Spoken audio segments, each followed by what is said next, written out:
Hi කොහොමද ඔයාලා හොඳින් ඉන්නවා කියලා හිතනවා. අද ඉතින් හවසට මම පොල් මැල්ලුමක් හදන්න හිතුවා. ඔයාලත් එනවද මාත් එක්ක පොල් මැල්ලුම හදන විදිය බලන්න?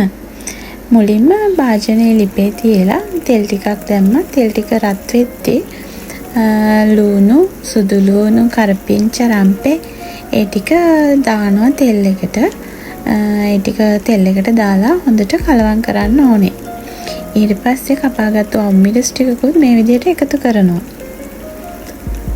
ඒ ටිකත් එකතු කරලා තව තක්කාලි ටිකකුත් එකතු කරනවා. ඊට පස්සේ මේ ටික හොඳින් කලවම් කරන්න ඕනේ. මේ වෙලාවේදී ගොඩක් හොඳ සුවඳක් එනවා. කරපිංචා රම්පේ තෙල් එකේ බැදෙද්දී හරිම සුවඳයි.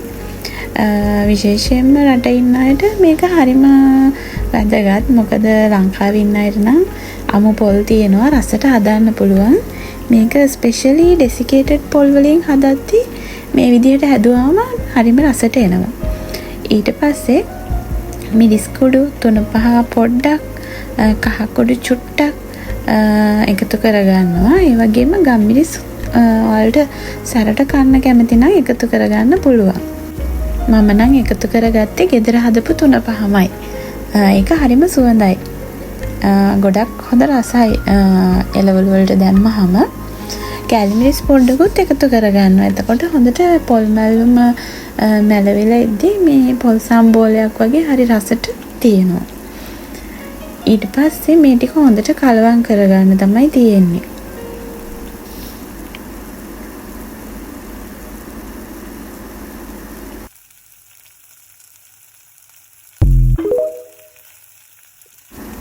ලුණු ටිකකුත් එකතු කරගන්න ඕනේ. ඔයාලා කැමති ප්‍රමාණයට එකතු කරගන්න.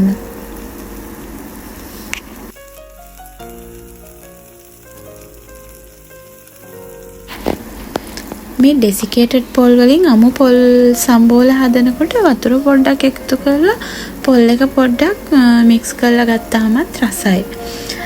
ඉතින් ඊට වඩා මේ විදිහට පොල් මැල්ලුම හැදුවාම හරිම රසයි. උඹලකඩ ටිකකුත් මම එකතු කරගත්තා.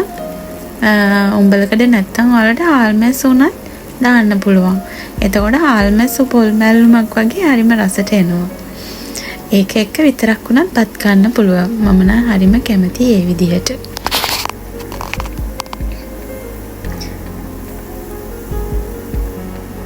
මේ විදිහට හොඳට ඔක්කොම හොඳට කලවම් කරගන්න.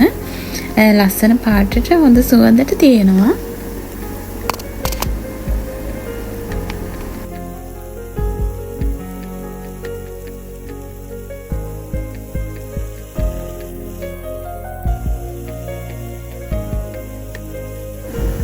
හොඳට කලවම් කරගත්තට පස්සේ මේ විදිහට වතුර ටිකකුත් එකතු කරන්න.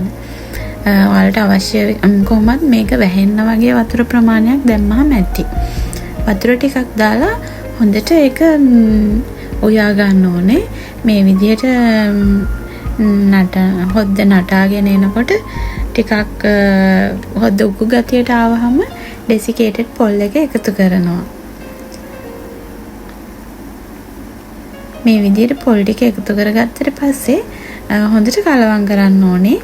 හොඳට කලවම් කරලා පොඩ්ඩක් පොල් එක හොඳට අර තෙල් ගතිය එන විදිහට හොඳට මැල්ලෙන්න තියන්න ඕනේ.